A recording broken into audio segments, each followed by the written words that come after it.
April 2025 आणि 17 जून 2025 हे दोन्ही शासन निर्णय आम्ही रद्द करण्याचा निर्णय घेतलेला आहे।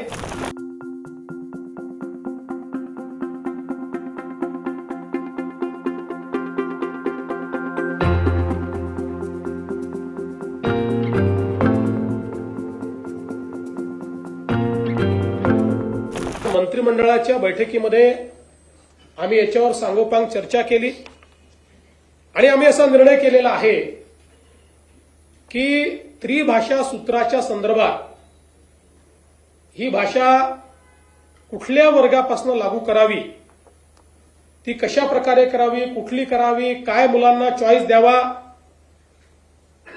याचा निर्णय करण्याकरता राज्य सरकारच्या वतीनं डॉक्टर नरेंद्र जाधव यांच्या नेतृत्वात एक कमिटी तयार करण्यात येईल। आपण सगळे जाणता डॉक्टर नरेंद्र जाधव साहेब प्लॅनिंग कमिशनचे मेंबर होते, कुलगुरू होते, शिक्षण तज्ज्ञ म्हणून त्यांना आपण ओळखतो। त्यामुळे त्यांच्या नेतृत्वामध्ये एक समिती या ठिकाणी तयार केली जाईल।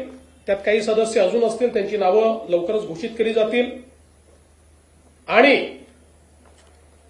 या समितीचा रिपोर्ट आल्यानंतरच त्रिभाषा सूत्र त्या रिपोर्टच्या आधारावर या ठिकाणी लागू केलं जाईल।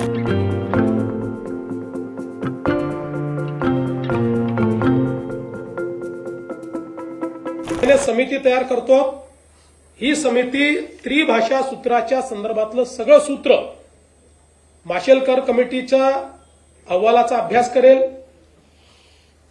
ज्या लोकांचं याच्यावर दुमत आहे त्यांचंही म्हणणं ऐकून घेईल आणि त्यानंतर आपल्या विद्यार्थ्यांच्या हिताचा काय निर्णय आहे तो निर्णय या कमिटीच्या माध्यमातून येईल आणि मग तो राज्य सरकार स्वीकारेल आणि त्यानुसार पुढची कारवाई केली जाईल।